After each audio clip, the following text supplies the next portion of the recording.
नमस्कार। आज नमस्कार। आज आम पाखे अच्छा श्री सत्यरंजन देश सी जन शिक्षक एवं राजनैतिक विशेषज्ञ। आज आम सहित आलोचना करवा किसी टॉपिक जोटा बहुत बहुत चर्चित अच्छे। सर आपण को आम वेलकम कर स्टूडियो में आपन केमती अच्छा सर? भल अच्छा आज्ञा सर। सर एबे सबू राजनीति और शिक्षा उपरे बहुत आलोचना चलती। तो आम पाखे किसी प्रश्न आसी 10-15टी प्रश्न आम से उपरे चाहबू कि आप निजर मतामत को प्रकाश करें। तो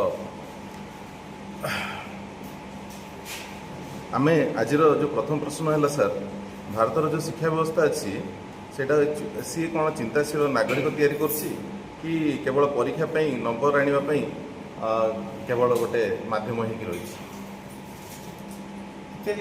नमस्कार। भारतर जो शिक्षा व्यवस्था रही परीक्षा केवल नंबर आने उपयोगी ता नुहे, सी एक सुदक्ष व्यक्तित्व सहित जड़े उच्च शिक्षित प्रस्तुत करने अच्छी ठीक अच्छे, किंतु गोटे कथा हूँ केतेक समय तार व्यतिक्रम देखा जाए। भारतीय शिक्षा व्यवस्था बहुत भल एवं भारतर शिक्षा व्यवस्थार जो टेक्निक बा धारागुड़िक ताहा बहुत उच्च कोटिर एवं ताहा प्रमाण कर सारी। भारतीय शिक्षित युवक युवती माने तांकर वैषयिक ज्ञान अध्यवसाय बल से सारा विश्व में आज प्रथम स्थान में अच्छे। यथा भारतीय माने जाई अन्य देश अमेरिका एवं London British gulf country China रे मध्य सेमाने तांकर व्यक्तित्व प्रसारण कर सारी एवं विभिन्न क्षेत्र में सेमाने पारदर्शी है। इवन भी नोबेल प्राइज पाई जमीक कि भारतीय वैज्ञानिक हरगोविंद खुराना जेनेटिक कोड आविष्कार करी नोबेल प्राइज पाई कि अर्थनीति क्षेत्र में अमृत सेन जे कि नोबेल प्राइज पाई इकोनॉमिक्स नोबेल प्राइज पाई एवं भारतीय वैज्ञानिक तथा डाक्तर माने गवेषणागार उपरे जाई मेडिसिन उपरे नोबेल प्राइज पाई। तेणु भारतीय शिक्षा व्यवस्था बहुत भल एवं तार सिस्टम गुड़िक बहुत उन्नत मानर जे कि केवल युवक युवती मानकर नंबर आने सहयोगी नुहे, तार ज्ञानर आहरण करने प्रकृष्ट प्रसारण कर। यह हूँ भारतीय शिक्षा व्यवस्था। आ भारतीय शिक्षा व्यवस्था एते ज्ञानी करें पिला जो मैंने उच्च शिक्षा ग्रहण कर पारदर्शी देखा भारत तथा भारत बाहर लोक मानू दिग्दर्शन देखा। भारतीय वैज्ञानिक यथा APJ Abdul Kalam doctor APJ Abdul Kalam देखते जे इज ए मिजाइल मैन बोली इंडिया कहे। सी जड़े संप्रदाय मुस्लिम हेले सेमिति किसी बाछंद नथिला जे हिंदू मुस्लिम जैन ख्रीष्टी सर्वापर सी जड़े साधारण मनुष्य एवं तांको रिसर्च आज ऑल इंडिया केवल भारत नुहे वर्ल्ड को से मिजाइल दे पारिछि। तेणु मिजाइल भली एक परम अस्त्र जहाँकि भारत प्राप्त कर। तेणु से लोक भारत में जन्मग्रहण कर शिक्षा व्यवस्था शिक्षा ग्रहण कर निजक पारदर्शिता देखा पार। तो आप कहना चाहते मैंने जो व्यवस्थाटी अच्छी आमर जो प्रश्नटी पिला पचारि जे केवल परीक्षार नंबर आने केवल नुहे सी प्रकृत में शिक्षा व्यवस्था ठीक अच्छी ठीक अच्छे तर किसी आपणकर माने डाउट नहीं किंतु परवर्ती पर्याय धीरे धीरे तार किसी परिमाण व्यतिक्रम कर शिक्षा व्यवस्था को जो स्किल डेवलप ना रे शिक्षार मान को कमे दि जाटा हूँ प्रॉब्लम कौन देखो जो भली भाव में शिक्षार व्यवस्थार स्टैंडर्ड थिला बा जो कोण प्रति कोण आम गोटे पिलाटार डेवलपमेंट होता सीटा बर्तमान धीरे धीरे कमी जाऊँ। जो समय एपीजे अब्दुल कलाम थे पढ़ुले कि पुराना पिला माने पढ़ी जो ज्ञान आहरण करते ज्ञानपाई ताहा टिके कमे दिया किंतु ताको अधिक टेक्निकल ना रे बा स्किल एजुकेशन ना रे ताको परिवर्तन करा जाउची किंतु सेतिकी पर्याय रे स्किल दिया जाई पारु नाही भारत तार आउ किसी सुधार हेले बहुत भलो आज्ञा बुझे सर। आम द्वितीय प्रश्नटी आसी बारंबार जो पेपर लीक होची सर ये घटनाटी तो छात्र छात्र जो छात्र छात्री मैंने अच्छी से व्यवस्था उपरे आगु को विश्वास रखी पारिबे कि ना आउ अलग किसी पदक्षेप हाँ ये तो गोटे विराट बड़ा प्रश्न खाली आपणकर नुहे सारा देशर प्रश्न आज्ञा देखु जो भली नीट प्रश्न पत्र सारा भारतीय सर्वभारतीय मेडिकल जी की डाक्तर तैयारी करुच्छे सी भली परिस्थिति रे आमे कौन बाछुचे गोटे भल डाक्तर होगा गोटे भल कैंडिडेट बा प्रार्थी किंतु ये जो प्रश्नपत्र लीक कर अन्य मानक प्रभावित करुच्चे जे कि चिटर डाक्तर जो मान डाक्तर हमार योग्यता ना से माने एथिरे सुजोग नहीं डाक्तर हो पार किंतु से डाक्तर मानकर क्षणस्थायी से माने सेते सुदक्ष डाक्तर हो पारे कि सेते सुदक्ष स्वास्थ्य व्यवस्था लोक दे पारे जहाँकि कहते जे से माने ऑपरेशन बा सर्जरी करने को लोक मारी दौरान तेणु ए प्रक्रिया जाइए से लोक से स्थान जा शिक्षा ग्रहण करती से सुचारू डाक्तर हो पारे कि से स्वास्थ्य व्यवस्था को उन्नत करें ओडिया कहुए जे सागुणा बिलुआ चिकित्सक हेले सबके पाइब प्राण यहाँ ता सहित सामान किंतु यही जो बारंबार लीक होगा फल जो मेधावी छात्र मान मनरे भय आसूची जे आम गत थर देते लीक होता एवं यह 2024, 25 और 26 जो भाव में पेपर लीक होती तेणु लोक पिला मनरे ये भी भय अच्छी एथर जो रिनिट हम सी लीक है नहीं तो हवा भी किसी विचित्र नुहे कारण बारंबार एमती लुकायित भाव में होती परवर्ती पर्याय से विस्फोरक भाव में आसूची से समस्ते जाना पाँच रेजल्ट नीट प्रश्नपत्र जो भाई टॉप लेवल क्वेश्चन दि जाऊँगी फुल मार्क 700 रेयर भी ये देखा 100 पाखापाखि 500 पाखापाखि कौट आसो एत चिटर डाक्तर बाहरी जाऊँगी लीक फल तेणु जो मैंने प्रकृत आशायी परीक्षार्थी मेधावी छात्र से आस्था हर बस जे या प्रति विश्वास हे तो हो पारे आज्ञा सर इथर जो सुप्रीम कोर्ट कहला उपरे जे आरथर जो बारंबार जो आरथर आ पूर्व लीक होता से जो प्रश्नटी पचारे सुप्रीम कोर्ट भी जे एथरू आउ किसी कौन शिक्षा पाई पार्लानी कि जो ऑर्गेनाइजेशन मैंने बनाऊँ क्वेश्चन बनाऊँ जो बोर्ड अच्छा तो से सुप्रीम कोर्ट ये प्रश्नटा पचारा जे से किसी शिक्षा पाई पार्ले कि तो यही प्रश्नटी पचारे कहीं सुप्रीम कोर्ट को पड़ा हाँ सुप्रीम कोर्ट ठीक प्रश्न पचार प्रार्थी भाव में पे आवेदन कले ठेसी कही जे एते थर लीक होची कड़ा चेतावनी सत्वे भी लीक होची तेणु सुप्रीम कोर्ट जो प्रश्न कही याद्वारा से ऑर्गेनाइजेशन बा से संस्था से कौन शिक्षा पाई पारुनी बारंबार लीक करुच्ची एवं जो संस्था को से दायित्व दिखाई हस्तांतर कर सी संस्था निपुण रूपे से व्यवस्था करने कथा जदि न करुच्ची प्रति आमर मिनिस्ट्री ऑफ एजुकेशन बा जो मंत्री अच्छा विभाग मंत्री अच्छा माननीय मंत्री को भी आमर अनुरोध सी जमी तार कठोर पदक्षेप नि जहाँकि परवर्ती पर्यायर से संस्था साहस करना कि यही भाव में प्रश्नपत्र लीक करने प्रश्नपत्र लीक करने फल कौन हो जो मैंने मेधावी छात्र से मैंने आस्था हराउं से चाहूना जे बारंबार यार शिकार होकर समय नष्ट करें आम अलग वे को बा अलग मार्ग को आम परिवर्तन हो जहाँफल उचित छात्रटीए सुदक्ष डाक्तरटीए हो पारना सर ये मुझे गोटे जिन पचारि आपको जे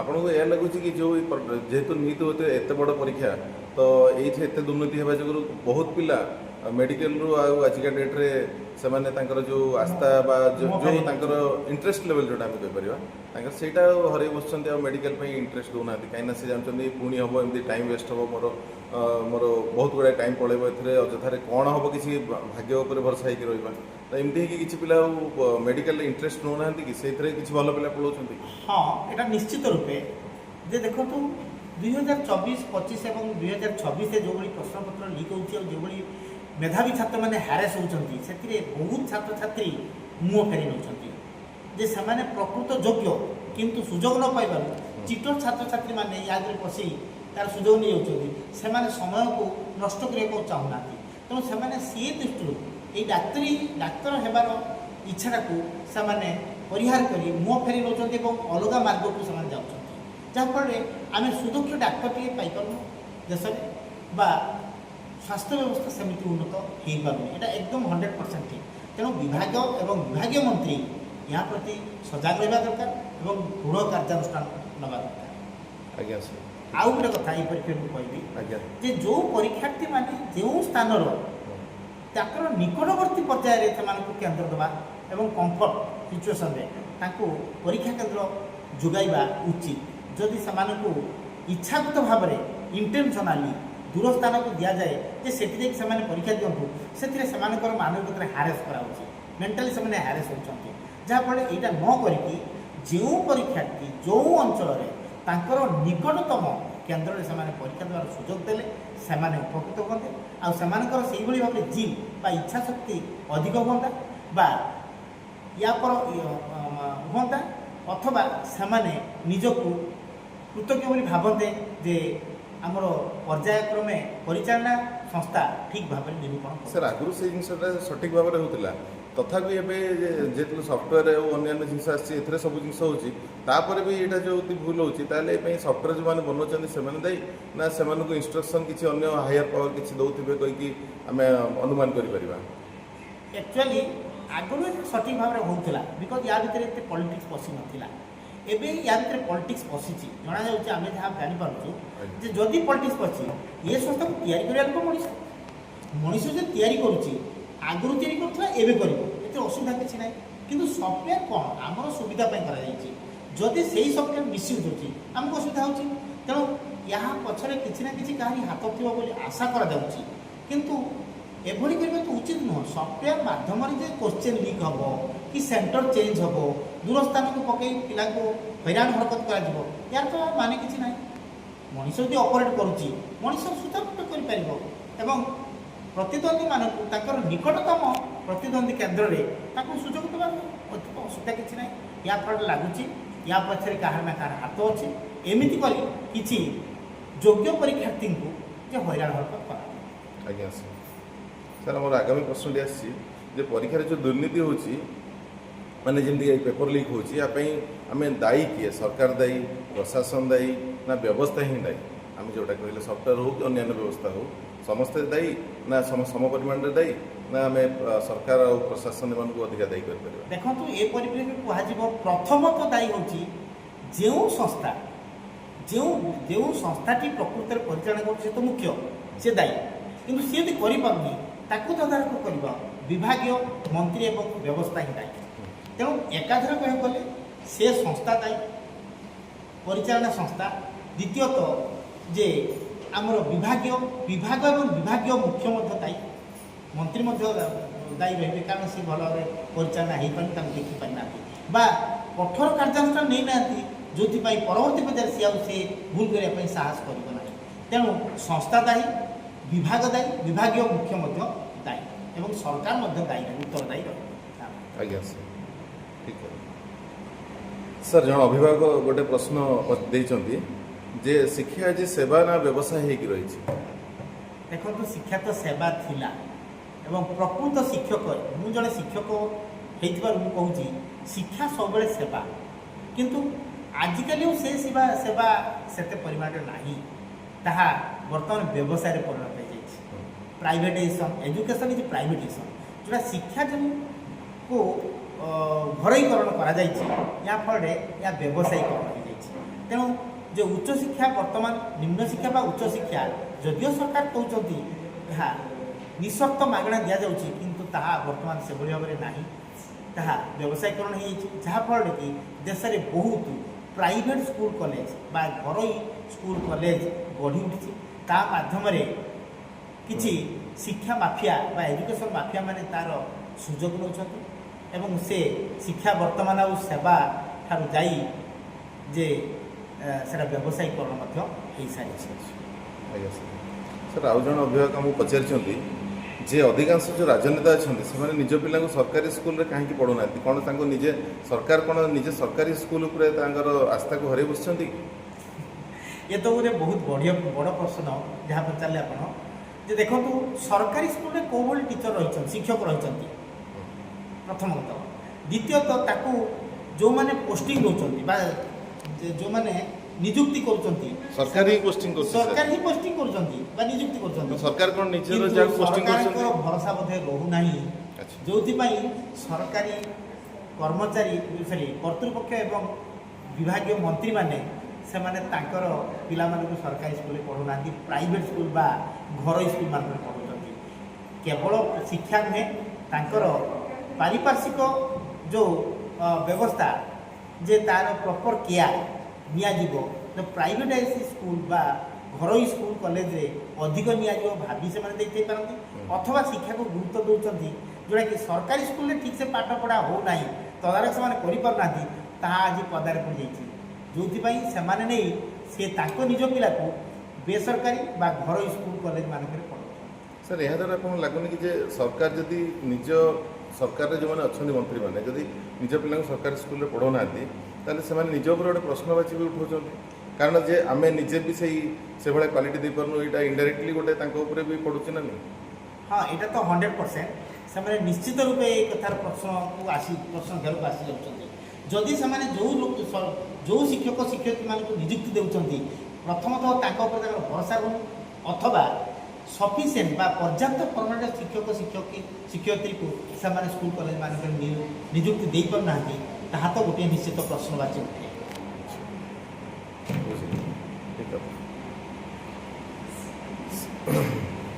ସାର୍ ଆଉ ଜଣେ ସେଇ ଅଭିଭାବକ ଆମକୁ ପଚାରିଛନ୍ତି ଯେଉଁ କୋଚିଂ ସେଣ୍ଟର ଗୁଡ଼ିକ ଅଛି ସ୍କୁଲ ଆଉ କଲେଜ ଠାରୁ କ'ଣ ଏମାନେ ଅଧିକ ପ୍ରଭାବଶାଳୀ ହୋଇଗଲେଣି କି ଆଜିକା ଡେଟ୍ରେ? ଆକ୍ଚୁଆଲି କୋଚିଂ ସେଣ୍ଟରର ପ୍ରଭାବ ଆସିଛି, କିନ୍ତୁ ପ୍ରଭାବଶାଳୀ ସେମାନେ ନୁହନ୍ତି। କେମିତି? ସ୍କୁଲରେ ଗୋଟେ ସରକାରଙ୍କ ଦ୍ୱାରା ପରିଚାଳିତ, ସେ ସରକାରୀ ହେଉ ବା ବେସରକାରୀ ହେଉ, ଗୋଟେ ନିୟମ କାନୁନ ଭିତରେ ଚାଲିଥାଏ ଯେ ସେମିତି ଯେମିତି 10ଟାରୁ 4ଟା ସ୍କୁଲ, ତା ଭିତରେ ପିରିୟଡ଼ ହେବ, ଏତେ ମିନିଟ୍ ପିରିୟଡ଼ ହେବ, 45 ମିନିଟ୍ ପିରିୟଡ଼ ହେବ ଭାବରେ ପଢ଼ାଯାଏ। କିନ୍ତୁ ବେସରକାରୀ ସଂସ୍ଥାରେ ବି ସ୍କୁଲ କଲେଜ ଅଛି, ସେମାନେ ମଧ୍ୟ ତାକୁ ନିୟମ ମାନିକି ଚାଲନ୍ତି। ଛୁଟି ବା ସେମାନଙ୍କର ଉପଭୋଗ କରିବାର ସମୟ, ରିଲାକ୍ସେସନ୍ ଇତ୍ୟାଦି ମାନିକି ଚାଲନ୍ତି। କିନ୍ତୁ କୋଚିଂ ସେଣ୍ଟର କ'ଣ? କୋଚିଂ ସେଣ୍ଟର ସମ୍ପୂର୍ଣ୍ଣ ବ୍ୟବସାୟୀକରଣ ସଂସ୍ଥା। ସେମାନେ କେମିତି ଭାବରେ ହାଇଲାଇଟ୍ କରିକି ପିଲାଙ୍କର ମାର୍କ ଦେଖାଇ ତାଙ୍କ ନିଜର ଗାରିମା ଦେଖାନ୍ତି, ପ୍ରଥମ କଥା। ଦ୍ୱିତୀୟ କଥା ଯେ ସେମାନେ କେମିତି ବ୍ୟବସାୟରେ ଲାଭବାନ ହେବେ ସେଟା ଦେଖନ୍ତି।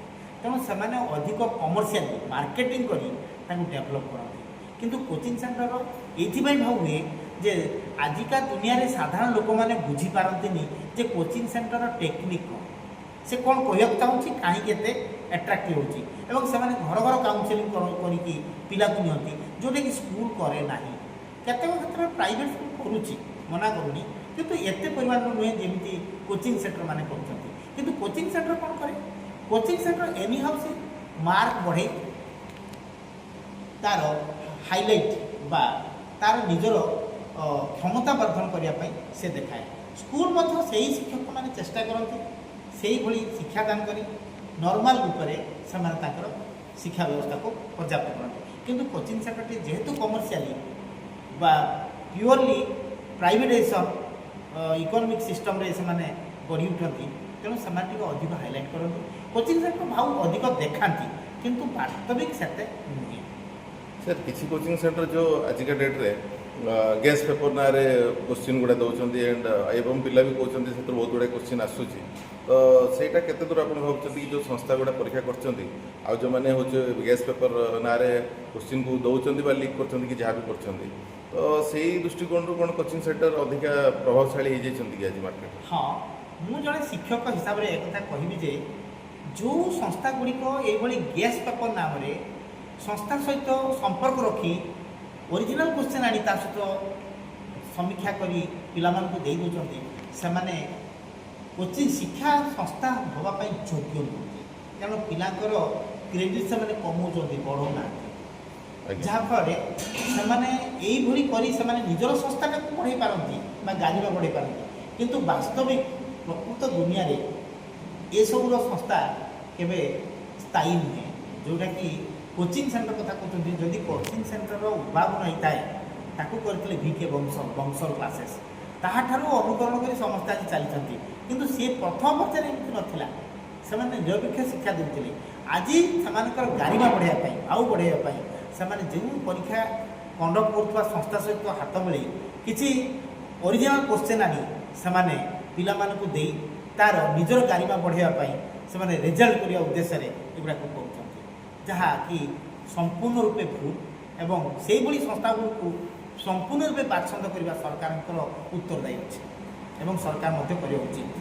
ଆଜ୍ଞା, ନିଶ୍ଚିତ ଭାବରେ ସାର୍ ଆଉ ଗୋଟେ କଥା ହେଉଛି କି ଆଜିକା ଡେଟ୍ରେ ଲୋକ କହୁଛନ୍ତି କି ଡିଗ୍ରୀରେ କିଛି ମୂଲ୍ୟ ନାହିଁ, ତୁମେ ସ୍କିଲ୍ ଜାଣିବା ଦରକାର। ସରକାର ବି ବର୍ତ୍ତମାନ ସ୍କିଲ୍ ଏଜୁକେସନ୍ ଉପରେ ବି କିଛି ପ୍ରୋଗ୍ରାମ୍ ଆଣି ସାରିଲାଣି, ସେଣ୍ଟ୍ରାଲ୍ ଲେଭେଲରେ ବି ଷ୍ଟେଟ୍ ଲେଭେଲରେ ବି। ତ ଏଇଟା ଏହା କ'ଣ ସତ କଥା କି ଯେ ଆମର ଡିଗ୍ରୀର ଆଉ କୌଣସି ମୂଲ୍ୟ ନାହିଁ, କି ଏହା ସତ ଯେ କେବଳ ସ୍କିଲ୍ ଯଦି ଗୋଟେ ପିଲା ଶିଖିଲା କୌଣସି 5 ମାସିଆ 6 ମାସିଆ କୋର୍ସ ବି ସେ ସ୍କିଲ୍ରେ ବି ସିଏ କିଛି ତାର କ୍ୟାରିୟର ବନେଇ ପାରିବ। ତ ଏଇଟା ଡିଗ୍ରୀ ଆଉ ସ୍କିଲ୍ ଭିତରେ ଗୋଟେ ଭର୍ସେସ୍ ଆସିଯାଉଛି, ମାନେ ତାଙ୍କ ଭିତରେ ଗୋଟେ ବାଦ ଆସିଯାଉଛି, ମାନେ କିଏ ହେଉଛି ବଡ଼ କିଏ ହେଉଛି ଛୋଟ। ତ ଆପଣ ଉପରେ କ'ଣ ଆପଣଙ୍କର ମତାମତ? ଦେଖନ୍ତୁ, ଏଇ ଯେଉଁ କଥାଟା ପଚାରିଲେ ଯାହା ବର୍ତ୍ତମାନ ସମୟରେ ଏକ ପ୍ରଶ୍ନ ଅଛି। କେମିତି? ଦେଖନ୍ତୁ, ଡିଗ୍ରୀ ଯେ ମୂଲ୍ୟ ନାହିଁ ତାହା ନୁହେଁ, ଡିଗ୍ରୀର ମୂଲ୍ୟ ଅଛି, କିନ୍ତୁ ସ୍କିଲ୍ ବା ଦକ୍ଷତା ଏହାର ମଧ୍ୟ ମୂଲ୍ୟ ଅଛି।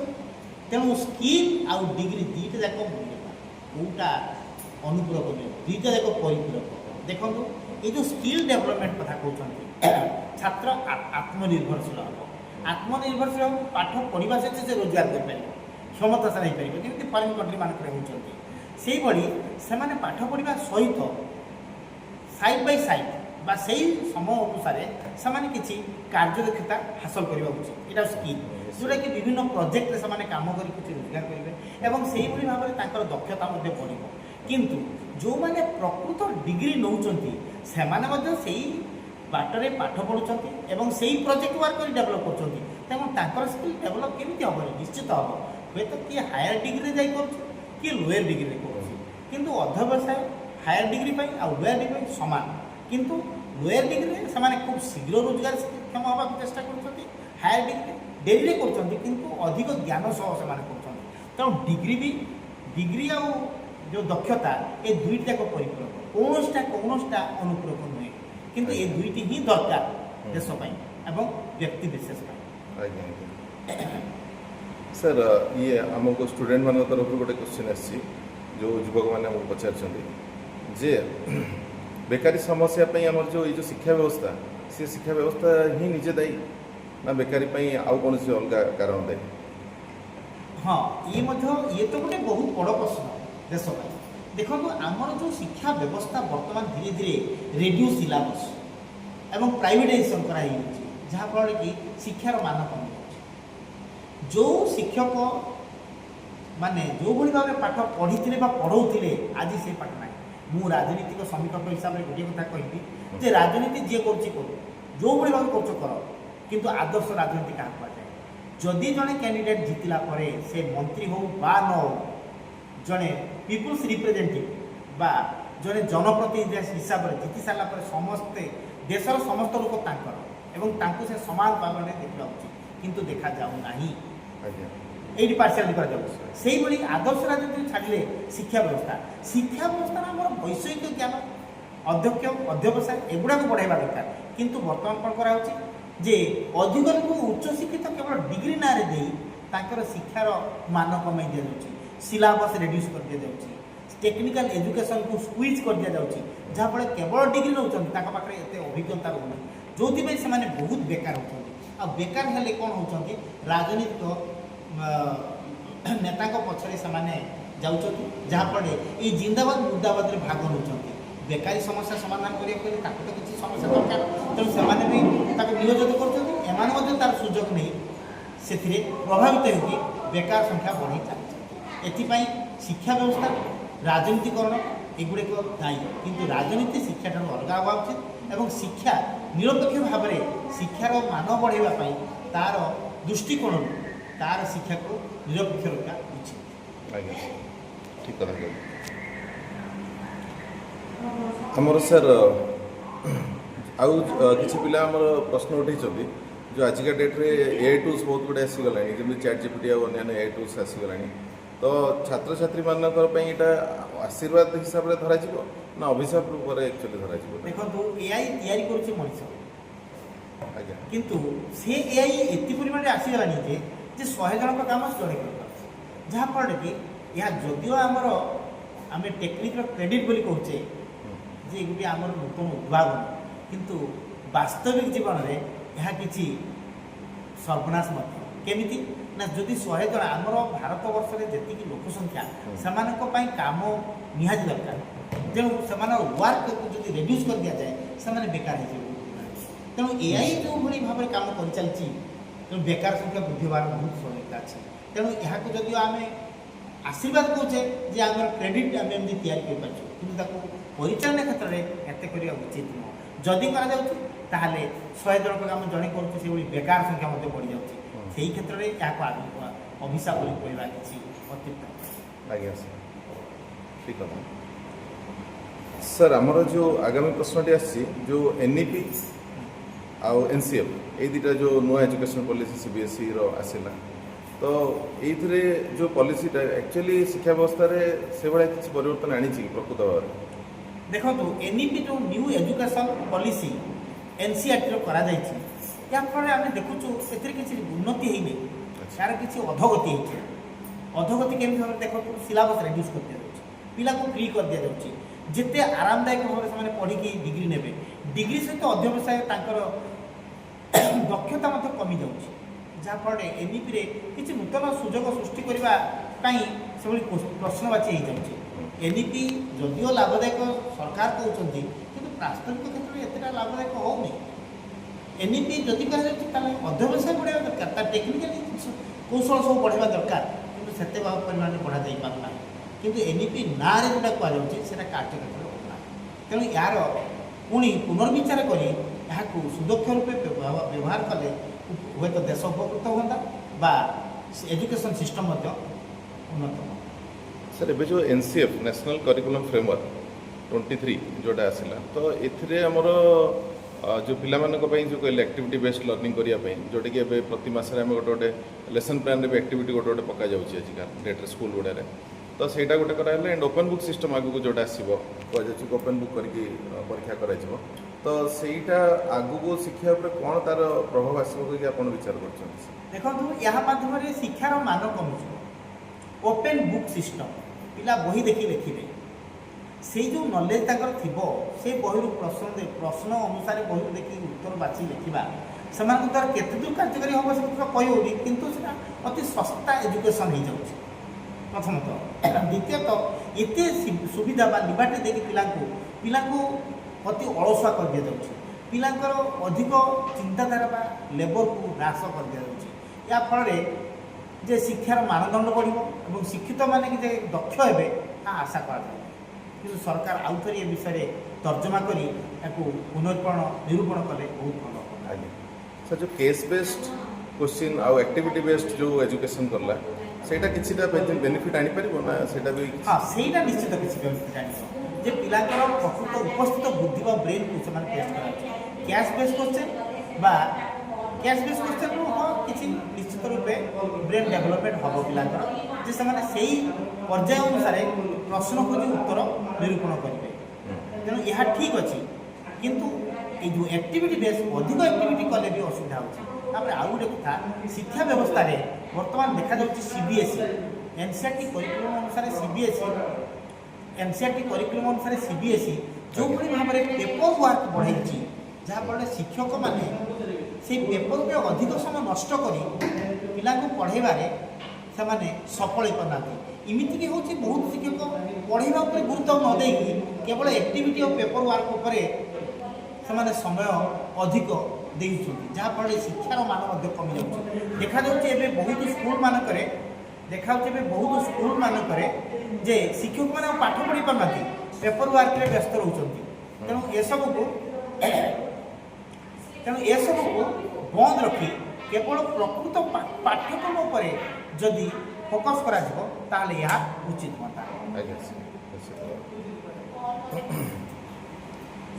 ଆଗାମୀ ପ୍ରଶ୍ନ ସାର୍ ଆମର ଯେଉଁଟା ଆସିଛି, ସ୍କୁଲ ସ୍ତରରେ ଛାତ୍ରଛାତ୍ରୀ ରାଜନୀତି ଓ ରାଜନୀତିରେ ଯେଉଁ ଶିକ୍ଷା ପାଉଛନ୍ତି ସେଇଟା ପ୍ରକୃତରେ ହେବା କଥା କି ହେବା କଥା ନାହିଁ? କାହିଁକିନା ସ୍କୁଲ ଶିକ୍ଷାରେ ରାଜନୀତି ବା କଲେଜ ଶିକ୍ଷାରେ ରାଜନୀତି ଯେଉଁ ଆସୁଛି, ସେଇଟା କିଛିଟା ତା'ର ପଜିଟିଭ୍ ରହୁଛି ନା କିଛି ନେଗେଟିଭ୍ ରହୁଛି? ଦେଖନ୍ତୁ, ସ୍କୁଲ କଲେଜ ଶିକ୍ଷାରେ ଯେଉଁ ରାଜନୀତି ଆସୁଛି ସେଇଟା ପିଲାଙ୍କ ପାଇଁ ଶିକ୍ଷଣୀୟ, সেটা শিখিবা যুগে যুগে শিখিবা দরকার আଜ୍ଞା। পলিটিक्स ସେମାନେ ସ୍କୁଲ କଲେଜରୁ ଶିଖିବେ କୋଉଠି ଶିଖିବେ ଆଚ୍ଛା ତେଣୁ ସେମାନେ ପରବର୍ତ୍ତୀ ପର୍ଯ୍ୟାୟରେ ଯଦି ପଲିଟିସିଆନ୍ ହୁଅନ୍ତି ବା ରାଜନେତା ହୁଅନ୍ତି ତେଣୁ କଲେଜରୁ ଶିକ୍ଷା ଗ୍ରହଣ ଆମେ ମଧ୍ୟ କଲେଜରୁ ଶିକ୍ଷା ଗ୍ରହଣ କରିଥିଲୁ ଆଜ୍ଞା। କିନ୍ତୁ ତାହା ପଜିଟିଭ କିନ୍ତୁ ତାକୁ ମିସୟୁଜ୍ କରିବା ବା ଅପବ୍ୟବହାର କରିବା ହିଁ ସର୍ବନାଶର କାରଣ ହେଇପାରେ କିନ୍ତୁ ରାଜନୀତି କଲେଜ ସମୟରୁ ବା ବିଦ୍ୟାଳୟ ମହାବିଦ୍ୟାଳୟ ମାନଙ୍କରୁ ଶିଖିବା ଆବଶ୍ୟକ ଅଛି ଆବଶ୍ୟକ ଅଛି ଏବଂ ତାର ସ୍ୱରୂପ ଅସଲ ରୂପରେଖ ସେମାନେ ପରବର୍ତ୍ତୀ ପର୍ଯ୍ୟାୟରେ ଜୀବନରେ ଦେଇପାରିବେ ଏବଂ ଦେଶ ପ୍ରତି କିଛି ଉନ୍ନତି କରିପାରିବେ ଏହାର 100% ଆବଶ୍ୟକତା ଅଛି ଆଗାମୀ ପ୍ରଶ୍ନଟି ସାର୍ ଆସିଛି ଆମର ଯେ ଯେଉଁ ଶିକ୍ଷିତ ପିଲାମାନେ ଅଛନ୍ତି ଯେଉଁମାନେ ଭଲ ଏଜୁକେଟେଡ଼ ହାଇଲି ଏଜୁକେଟେଡ଼ ଟ୍ୟାଲେଣ୍ଟେଡ଼ ପିଲା ସେମାନେ ରାଜନୀତିରେ ଆସୁନାହାନ୍ତି ତାଙ୍କର ରାଜନୀତି ଆସିବା କେତେ ଦୂର ଆବଶ୍ୟକତା ରହିଛି ଆଜିକା ଡେଟ୍ରେ ଦେଖନ୍ତୁ ସେଇଟା ହେଉଛି ଆଉ ଗୋଟେ ବଡ଼ ପ୍ରଶ୍ନ ଯେ ଉଚ୍ଚଶିକ୍ଷିତ ବା ଯେଉଁମାନେ ପ୍ରକୃତ ବ୍ରେନି ଲୋକ ଆମେ କହୁଛେ ସେମାନେ ରାଜନୀତିକୁ ଆସୁନାହାନ୍ତି କାହିଁକିନା ରାଜନୀତି ବର୍ତ୍ତମାନ କଳୁଷିତ ହୋଇଯାଇଛି ସେମାନେ ଆସି ଗୁଣ୍ଡାରାଜ ରାଜନୀତିରେ ତିଷ୍ଠି ପାରିବେନି ବୋଲି ସେମାନେ ନିଜକୁ ଦୂରେଇ ରଖୁଛନ୍ତି କିନ୍ତୁ ସେଇଭଳି ଲୋକ ଯଦି ରାଜନୀତିକୁ ଆସନ୍ତେ ଏବଂ ଦେଶର ଭବିଷ୍ୟତ ବିଷୟରେ ଚିନ୍ତା କରନ୍ତେ ନିଶ୍ଚିତ ରୂପେ କିଛି ନା କିଛି ଉନ୍ନତି ହେଇଯାନ୍ତା ଦେଶର ମଧ୍ୟ ଆଉ ସେମାନଙ୍କ ମଧ୍ୟ କିନ୍ତୁ କିଛି ପର୍ଯ୍ୟାୟରେ ଦେଖାଯାଉଛି ଯେ ମୂର୍ଖ ଗୁଣ୍ଡାରାଜ ସେମାନେ ଆସି ରାଜନୀତି କରୁଛନ୍ତି ତାଙ୍କୁ କିଛି ଜଣା ନାହିଁ ଯାହାଫଳରେ ରାଜନୀତି ମାଧ୍ୟମରେ ମୁଁ ରାଜନୈତିକ ସମୀକ୍ଷକ ହିସାବରେ କହିବି ଯେ ସେଇଭଳି ଲୋକମାନେ ହିଁ ହେଉଛନ୍ତି ରାଜନୀତିର କଳଙ୍କ ନିଜର ସ୍ୱାର୍ଥକୁ ହାସଲ କରିବା ପାଇଁ ସେ ରାଜନୀତିକୁ ଅପବ୍ୟବହାର କରୁଛନ୍ତି ଯେଉଁଭଳି କିଛି IAS ଅଫିସର ମଧ୍ୟ ଆସି ମିନିଷ୍ଟ୍ରିରେ ରହୁଛନ୍ତି ବା ପଲିଟିକ୍ସରେ ରହୁଛନ୍ତି ସେମାନେ ଉନ୍ନତି କରିବାକୁ ଚେଷ୍ଟା କରୁଛନ୍ତି ଆଉ କିଛି ପୂର୍ଯାୟ ଗୋଷ୍ଠୀର ଲୋକ ଯେ ନିଜର ସ୍ୱାର୍ଥ ପାଇଁ ରାଜନୀତିକୁ ବଳି ପକାଇ ଦେଉଛନ୍ତି ସେଭଳି ଲୋକକୁ ମୁହଁକୁ ଚାପି ଦେଉଛନ୍ତି ଯେଉଁଥିପାଇଁ ଯେଉଁ ଉଚ୍ଚ ଶିକ୍ଷିତ ବା ଯେଉଁମାନେ ଟେକ୍ନିକାଲି ସାଉଣ୍ଡ ପିଲାମାନେ ସେମାନେ ରାଜନୀତିରୁ ଦୂରେଇ ଯାଉଛନ୍ତି ବା ଏଇଭଳି କଳୁଷିତ ରାଜନୀତିକୁ ସେମାନେ ଆଉ ପସନ୍ଦ କରୁନାହାନ୍ତି ସେଥିରେ ପ୍ରତ୍ୟକ୍ଷ ଅନ୍ତର୍ଭୁକ୍ତ ହେବାକୁ ଚାହୁଁନାହାନ୍ତି ଆଜ୍ଞା ସାର୍ ଆଉ କିଛି ପିଲା ପ୍ରଶ୍ନ ପଚାରିଛନ୍ତି ଯେଉଁ ସୋସିଆଲ ମିଡ଼ିଆ ଆଜିକା ଡେଟ୍ରେ ଆସିଛି ସୋସିଆଲ ମିଡ଼ିଆ ପ୍ରକୃତରେ ପିଲାଙ୍କୁ ସାହାଯ୍ୟ କରୁଛି ନା ପିଲାଙ୍କ ଖରାପ ବାଟକୁ ଦେଖନ୍ତୁ ସୋସିଆଲ ମିଡ଼ିଆ ଗୋଟେ ମିଡ଼ିଆ ମାଧ୍ୟମ ୟା ଫଳରେ ଆମେ ବହୁତ କିଛି ଜାଣିପାରିବା ଦେଶ ବିଦେଶର କଥା ଆମେ ଜାଣିପାରିବା କିନ୍ତୁ ସେଇ ଜାଣିବା ନାଁରେ ଆଉ କିଛି ଏଣ୍ଟରଟେନମେଣ୍ଟ ବି ଆସୁଛି ଯଦି ତାକୁ ବ୍ୟବହାର କରିକି ଯଦି ସମୟ ନଷ୍ଟ କରନ୍ତି ତାହା ନିଶ୍ଚୟ ରୂପେ କ୍ଷତିକାରକ କିନ୍ତୁ ମିଡ଼ିଆ ବା ମାଧ୍ୟମ ବଳରେ ଆମେ କିଛି ଜିନିଷ ଜାଣିପାରୁଥିଲେ ଜାଣିବା ଆମର ଆବଶ୍ୟକ ତା ମାନେ ନୁହେଁ ତା ମାଧ୍ୟମରେ ଏଣ୍ଟରଟେନମେଣ୍ଟ ଦେଖିକି ଆମେ ସମୟ ନଷ୍ଟ କରିବା ସମୟ ନଷ୍ଟ କଲେ ଆମର କ୍ଷତି ଦେଶର ବି କ୍ଷତି ଆଜ୍ଞା ସାର୍ ଆଉ ଗୋଟେ ବଡ଼ ପ୍ରଶ୍ନଟି ସାର୍ ଆପଣଙ୍କ ପାଇଁ ଯଦି ଆପଣ ଗୋଟିଏ ଦିନ ପାଇଁ ଶିକ୍ଷା ମନ୍ତ୍ରୀ ହୁଅନ୍ତି ତାହେଲେ ପ୍ରଥମ 3ଟି ପରିବର୍ତ୍ତନ କ'ଣ ଆଣିବେ ଆପଣ ଦେଖନ୍ତୁ ମୁଁ ତ ସେଇଭଳି ସୁଯୋଗ ଖୋଜୁଛି ଏଇଭଳି ପ୍ରଶ୍ନ ଉତ୍ତର ଦେବା ପାଇଁ ମୁଁ ମଧ୍ୟ 100% ଏଗ୍ରି ଯେହେତୁ ମୁଁ ଯଦି ଗୋଟିଏ ଦିନ ପାଇଁ ଶିକ୍ଷା ମନ୍ତ୍ରୀ ହୁଏ ଯିଏ ଯେଉଁ ସବୁଭଳି ସଂସ୍ଥାଗୁଡ଼ିକ ଶିକ୍ଷା ବ୍ୟବସ୍ଥାରେ ଲାଗିଛି ଯେ CBSE NCERT ବା ଯେକୌଣସି ସଂସ୍ଥାକୁ ପରୀକ୍ଷାର ନିର୍ବାହ ଦିଆଯାଇଛି ତାକୁ ପ୍ରଥମେ ନିରପେକ୍ଷ କରିବ ଏବଂ ନିରପେକ୍ଷ କରିବା ସତ୍ତ୍ୱେ ସେମାନଙ୍କୁ ମଧ୍ୟ ଦାୟିତ୍ୱ ଏବଂ ଅଧିକାର ଦିଆଯିବ ଯେ ରୋଲ୍ ଆଣ୍ଡ ରେସ୍ପନ୍ସିବିଲିଟି ସେମାନେ ତାଙ୍କ କାର୍ଯ୍ୟ ପ୍ରଥମେ ସୁଚାରୁରୂପେ ଷ୍ଟ୍ରିମ୍ ଲାଇନ୍ରେ କରନ୍ତୁ ଯେଉଁଥିପାଇଁ ସେମାନେ ଏ ଦକ୍ଷ ଏବଂ ମେଧାବୀ ଛାତ୍ରମାନଙ୍କୁ ସେମାନେ ଡିସାଇଡ୍ କରିପାରିବେ ସିଲେକ୍ଟ କରିପାରିବେ ଯଦି ନ କରନ୍ତି ତାଙ୍କ ପ୍ରତି ମଧ୍ୟ କଠୋର କାର୍ଯ୍ୟାନୁଷ୍ଠାନ କିଭଳି ହେବ ତାର ମଧ୍ୟ ନିର୍ଦ୍ଧାରଣ ମୁଁ କରିପାରିବି ଯଦି ସେଭଳି ସୁଯୋଗ କେବେ ମୋ ଜୀବନରେ ଆସେ ତାହେଲେ ମୁଁ ପ୍ରଥମେ ଦେବି କେମିତି ସମସ୍ତ ଦେଶର ସମସ୍ତ ଲୋକ କେମିତି ଉପକୃତ ହେବେ ଆଉ ମେଧାବୀ ଛାତ୍ରମାନେ କେମିତି ଉପକୃତ ହେବେ ନିରପେକ୍ଷ ଭାବରେ ପରୀକ୍ଷାରେ ତାହା ପ୍ରତି ମୁଁ ଦୃଷ୍ଟି ଦେବି ସାର୍ ଆଉ ଗୋଟେ ଆମ ପାଇଁ ଗୋଟେ ବୋନସ୍ କ୍ୱେଶ୍ଚିନ୍ ଗୋଟେ ଆସିଛି ଆଜିର ଯେଉଁ ଶିକ୍ଷା ବ୍ୟବସ୍ଥା ଅଛି ଭବିଷ୍ୟତରେ ଯେଉଁ ନେତା ତିଆରି କରିବ ତା ପାଇଁ ଆମେ କ'ଣ ବ୍ୟବସ୍ଥା କରିପାରିବା ନା କେବଳ ସେଇ ଚାକିରି ଆଉ ଚାକିରି ହିଁ ପିଲା ଖୋଜୁଥିବେ ଦେଖନ୍ତୁ ଶିକ୍ଷା ମାନେ ଚାକିରି ନୁହଁ ଆମେ ଚାକିରି କରୁଛନ୍ତି ଆମର ସାଧାରଣ ଜୀବନ ବ୍ୟବସ୍ଥାକୁ ନିୟୋଜନ କରିବା ପାଇଁ କିନ୍ତୁ ଶିକ୍ଷାର ମାନେ ଚାକିରି ନୁହଁ ଗୋଟିଏ ଶିକ୍ଷିତ ଲୋକ ଯେ କିଛି ଲୋକଙ୍କୁ ଶିକ୍ଷା ଦ୍ୱାରା ପ୍ରଭାବିତ କରି ଉନ୍ନତ ମାନ ସେମାନଙ୍କର ମନର ଏବଂ ଦେଶର ପ୍ରଗତିରେ ସାହାଯ୍ୟ କରେ ଏଇଟା ହେଉଛି ଶିକ୍ଷା କିନ୍ତୁ ଶିକ୍ଷା ଗ୍ରହଣ କଲା ପରେ ଆମେ ସାଧାରଣତଃ ଚାକିରିଟେ କରିଥାନ୍ତି ଆପଣ ଗୁଜୁରାଣ ମେଣ୍ଟାଇବା ପାଇଁ ପ୍ରକୃତର ଶିକ୍ଷାର ଅର୍ଥ ଚାକିରି ନୁହେଁ कि गुजरण मेटिया नुहे आम जड़े शिक्षित हेले आम 10 जन शिक्षित करूँ 10 जन सब कलापर से 100 करेंगे यही भाव में आम सारा देश को शिक्षित करूँ याफल आमर परिकल्पना माध्यम देशर उन्नति करूँ ता सहित आमर उन्नत केवल शिक्षार माने चाकरी नुह आम चाकरी कहते किसी गुजरण मेटिया करने किंतु शिक्षार माने देशर उन्नति करवा यहाँ हूँ आमर परम लक्ष्य। आज्ञा सर पिलांकर अभिभावक मानकर जो प्रश्न आसाला तापर आपंकर मतामत देवाई बहुत बहुत धन्यवाद आम आपको आउ थे निश्चित डाकू धन्यवाद सर धन्यवाद नमस्कार। नमस्कार सर।